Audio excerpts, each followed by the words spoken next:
my name is Mariah and I am an 11th grade student from the International School of Bangalore. I am here with Shilpa Raj, who is also the first Dalit woman in India to write a memoir.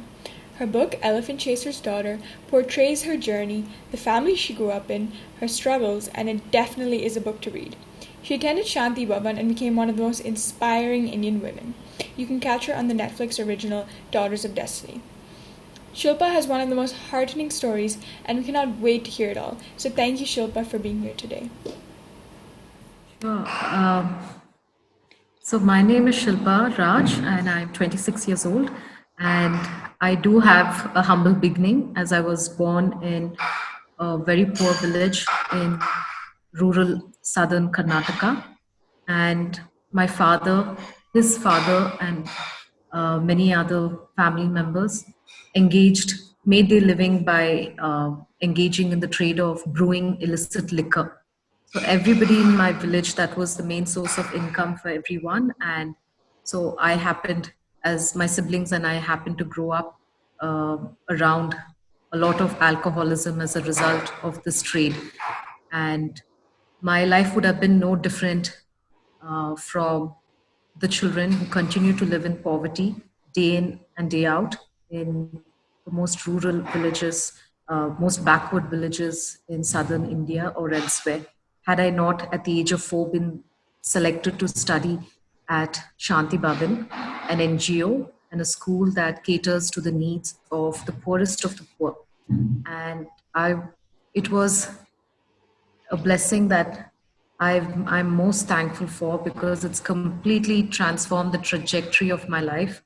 And with my progress, I'm able to carry my family with me and to fulfill the mission of the school as well as mine. I do not want to just stop with helping my own family, but reach out to hundreds of children elsewhere and help them the way I had been helped. So you mentioned that you had the opportunity to go to Shanti Bhavan when you were 4 years old, right? So what was your experience there? Yes, because the school cares for you. It looks after all your needs, ranging from residential as well as your educational needs, right from the age of 4 all the way to your college as well. So it's a very unique model in that sense, because it does not stop supporting the child or the young adult at high school. Once the student has finished high school, Shanti Bhavan carries the child all the way through college and helps them land their first job. So the mission of the school is the mission of the school ensures that the child is set out to succeed, and support is given at every level of the child's different stages of life. So how was it over those 14 years? I'm sure there must have been, struggles on the way when you were being taught different subjects to be able to grasp everything. What difficulties did you have to go through during that whole experience? I think the difficulties came with the fact that I was living in two worlds, and it created a lot of confusion in my mind as I tried to figure out where I belonged, where I truly belonged, or which world offered me a wholesome sense of self-identity. And that was one of the biggest struggles. And now, especially as a teenager, because that's the time you begin asking yourself very important questions and you're exploring your self identity. And that, I would say, was the hardest part of the journey. And because it was hard to step out of one world and enter the other and take on a different identity, and trying to figure out how to merge the two worlds and get the best out of them was hard initially. But today, looking back, I feel I wouldn't want to trade that experience for anything else, because it's been one of the most fulfilling experiences of my life and has offered me great lessons and so many blessings. You were more educated, I think, than the regular rural area girl, right? And you said you had to struggle between two identities. So how was it going home after the end of the school day? How were you treated there in the village? I, just like any of my other peers at the school, I completely felt like a misfit every time I went back to my village for school breaks, over school breaks. And uh, it was it was a slightly tough journey to figure out, to help yourself readjust to the ways of the village, its traditions, its customs, its expectations of women. Over school breaks, I would go back to a village where the norms and expectations were completely juxtaposed with what had been taught at school. So in my mind, I had to readjust to the different set of expectations, and it was tough. And but I always waited for the vacations to get over when I as I got older, because I began to feel really uncomfortable with the fact that I didn't know who I was back in my village. I couldn't connect with my siblings the way I could connect to my classmates at school. I couldn't talk to my parents the way I could have a meaningful, deep conversation with my teachers at school. So I felt more at home with the school environment than I felt at home, because there was no meeting of the minds at home with my family, because they belonged to the old world while I had given a chance to step out of it and embrace a new one. Did you ever regret that? Not being able to connect with your Um, yes, definitely, because no child wants to feel yeah. like an outsider to their own family. I did, and it was very emotionally hard. But now, as an adult, I'm 26, and now as somebody who's truly empowered, who's I've had the opportunity to pursue my higher education, and today I have a voice, I have goals and a career that I'm aiming towards. So today I feel, despite the setbacks, I still feel I have something greater that I can offer my family. Though we will not meet, we will not have a meeting of the minds on certain issues. I do not want to use that as a barrier to draw us apart. I want to find a way to just become closer to the family and to love them and respect them for who they are without looking down upon them from a place of privilege. You might as well connect with your family as much as possible, even though you have a sort of different world, I think, you know?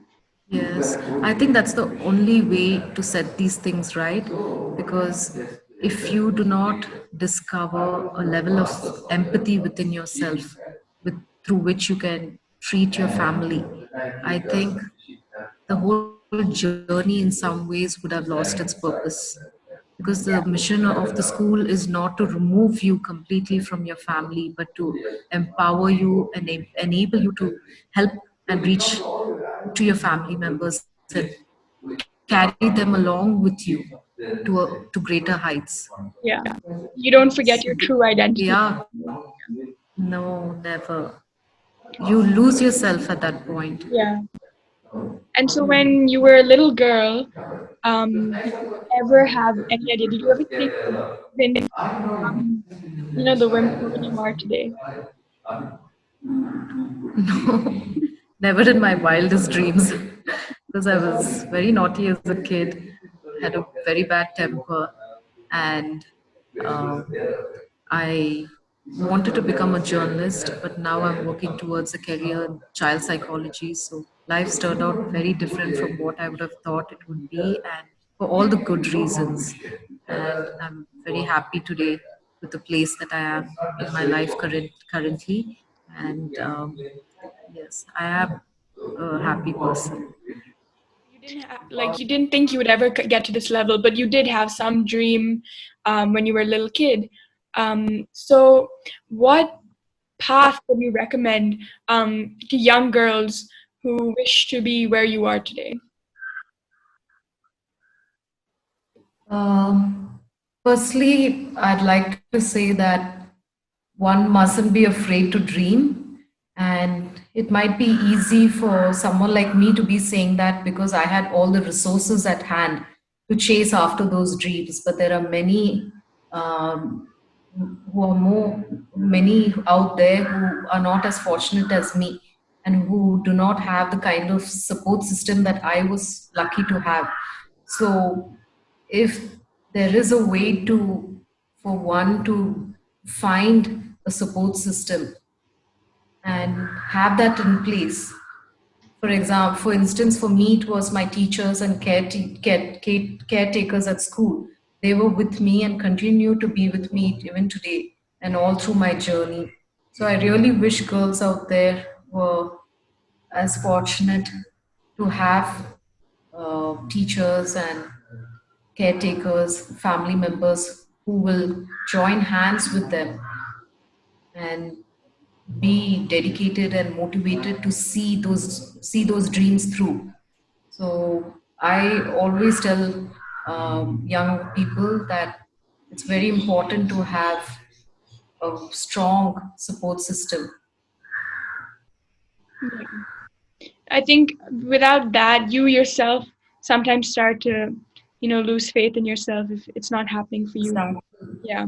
And especially when you have greater forces against you, like poverty and social discrimination. So it's all the more necessary that you have people who are there to guide you and give you the emotional support that is much needed when times get tough.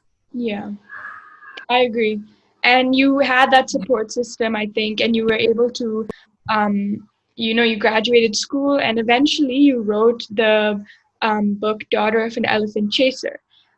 So, how was it to reflect back on your life and to really see that change that took place in your life while writing this book? For me, as I mentioned earlier, growing up in the two worlds was a daunting experience as a teenager. And writing the book enabled me to put the pieces together. It enabled me to actually sit down with my questions and take concrete steps to find answers to them. If I hadn't taken the time out to work on this book, I might have just moved on with life without finding the answers to pressing questions like who am I? What is my relationship with my family? What are the events in my father's life that has shaped him into the man that he is today? And uh, is it is it something that does it give me the right to look down upon him? And if I why was I the lucky one? Why did I get a chance to get away while my siblings didn't? And so really sitting down with these questions and reflecting and going back to my village and talking to my family members, both immediate, especially the immediate family members and relatives and others in my community, offered me a richer connection with the village and the family that I had in some ways left behind when I moved away to school. Having that reconnecting or regaining that lost connection gave me a greater clarity in my own history, and that made me realize that my family is a part of that history. I can never disown them and Yeah. walk away. That would fail the very purpose of my education. And you mentioned how, you started to question how come it was you who got this opportunity? How come it weren't your siblings, the other children? So I wanted to ask you, how did you get the opportunity at Shanti Bhavan? It was just a matter of luck, sheer chance. It was the school was in its very first year of running. It had just been founded in the year 1995, and it took 2 years to complete the construction. And in 1997, the school was ready to welcome the first two classes of children. So a team from the school went around uh, the local villages. They drove around villages. They went into different villages in the three neighboring states of Karnataka, Tamil Nadu, and Andhra Pradesh to meet with families and recruit children. And it was just sheer luck that they happened to come by my village. And this criteria for selection was that the child had to be around the age of 3.5 or 4 in the first place in order to get selected, because the school strongly believes in the power of early intervention as a way to combat the early trauma, the Mhm. early years of malnutrition and deprivation that the child had experienced. And it was just luck that they happened to come across my village. And there was some resistance from my mother and other family members, because the school had nothing to show. Today, the school has 10 batches that have graduated, and 100 or more who have completed college and who are working in multinationals all around the world. And but those days, it was the very first year, and they had nothing to show the parents that this model was something that could work. Yeah. And so it was just a matter of trusting in these strangers, trusting that they had the best intentions in mind for me. And my father was brave enough. He was the one who made the decision that I should I should try to go through the process. I should try going through the process of selection. And if I did get selected, he felt it would be a great opportunity for me. And it was, right? I mean, look at how Yes. far you've come. Yeah, and so now having experienced both lifestyles, in the village and in the school, um, how do you wish to help those in the rural areas, using what you've learned and gained over these many years? I'm currently training to be a child psychologist, to be a qualified child psychologist, and I feel that will be my contribution to humanity and to those in most need of psychological help and care, mental health care. So I am driven to work towards helping communities who are in much need of access to mental health care, given the especially communities like my own village, because of the high rate of suicides that we have in our village, and the dysfunction that's deeply rooted within the core of the family system. So, from my own experience and witnessing the ways of life and the way children are the ones who become trapped in a dysfunctional system. So, having been there, having had first-hand experience, I'm all the more driven to contribute to trying to tackle that dysfunctionality in some way. Hmm. And has there been, a change that you've seen, in the number of girls who are um, now being educated compared to when you were a little child? Is there a change in that, or are families still resistant in your village? No, there's definitely been a change with more government initiatives being undertaken and making education compulsory for children up to the age of 14, I guess. So those measures have had a profound impact on life in our village, because now parents are expected to send their children to school. And within my own immediate family, relatives have seen the good that an education has done to me. And they are all the more compelled, all the more motivated to educate their own children. So the Shanti Bhavan children, my classmates and I, we serve as role models for our families. Yeah. And through our success, our relatives are all the more inspired to send their children to school. So does that mean like you had spoken about how there were certain norms for you as a female. Does that mean those have also been changed now? Do they not exist Yes, anymore? not, I wouldn't say completely, but because the patriarchal system continues to be deeply rooted in the way of life in back home. But from the very fact that I'm the most educated female member or for that sake, I'm more educated than any of the men in my family. So I've already broken Yeah. that barrier, and I've already started.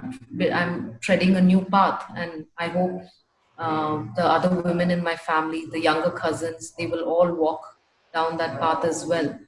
And through my voice, I've been able to take on leadership roles. I'm not afraid to speak up to my father or speak against something that he is doing which I feel isn't right. So as a woman, I've taken on a leadership role that goes against the patriarchal hold. Yeah. And I think that is slowly happening, more and more every year. As women are more educated, I think everyone's realizing that they also have dreams that they Exactly. want to achieve as well. So I'm curious to know, just a random question, what matters to you the most and why? Um, I love working with children, Mhm. and for the mental health of the child, the well being of the child is most important, because today's child is going to be tomorrow's adult, and uh, the school system must ensure that the child is set to succeed. The family system must ensure that the child's happiness and their right to a carefree, loving childhood is kept intact. So I'm very passionate about children's rights, and that's what I'm moving towards career-wise, in training to become a child psychologist and being an advocate for women. So our children are the most vulnerable in our society, and it's the injustices continue to happen every day where so many children are robbed of their dreams and their right to have a stable, healthy childhood. And that is what moves me to act and do something about it. Yeah. So I think that's very much needed, and that's great what you're doing. Um, Thank you. yeah. So my last question for you would be, who has your biggest role model been throughout your journey and why? Who has inspired you? I would say any day that it's Dr. Abraham George, the founder of Shanti Bhavan, because he's the one who's made it possible for me to have a transformed life, and to be able to enjoy a life of meaning and purpose, and to have dreams, and to have the resources to chase after those dreams and see them come to life. So it's, I'm just one of the children that he's touched with his generosity and goodness. There are hundreds more at Shanti Bhavan, and every year there's a class that graduates and goes on to college and then moves on to start working. And through our success, we are able to change the trajectory of our family's history. We're able to break centuries old uh, this whole this the generational cycle of poverty that has trapped our families all this long. Yeah. So through one man's goodness, hundreds of lives have been transformed for the better. So any day I would say that he is my greatest role model. He is someone who embodies utmost courage and the power of love, selfless love. Yeah. I really hope, more people like him come forward and start initiatives like this because um, there are just so many out there, who um, need schools like Shanti Bhavan. So, yeah, I think it's great. And he's been able to change so many lives. So, yeah, I would understand why he's your role model. So, Because he believed that strongly believed that just children who came from poor homes like the way I did do deserve the opportunity or a fair chance to a better life. Yeah. And he worked towards making it possible for us to have that fair chance. Despite all the hurdles that came his way. That your background shouldn't determine where you end up. Exactly. Yeah, he always tells us, children tells us that the circumstances of your birth were an accident. They needn't determine where you are headed. They needn't stop where you can go or how far you can go. So that's always been a, a great inspiring message for me. And it also teaches me to not use my past or the circumstances of my family as an excuse for not doing well in life, because I've been given all the opportunity and the resources to succeed. Yeah. And you've definitely proved that message correct, you know? Yeah. So, Thank you. anyways, thank you, Shilpa, so much for being here today. We thoroughly Thank you, enjoyed hearing Maria. about your story. And I'm sure rural area girls living in the rural area are going to be so inspired to listen to you. So, thank you so much. Thank you.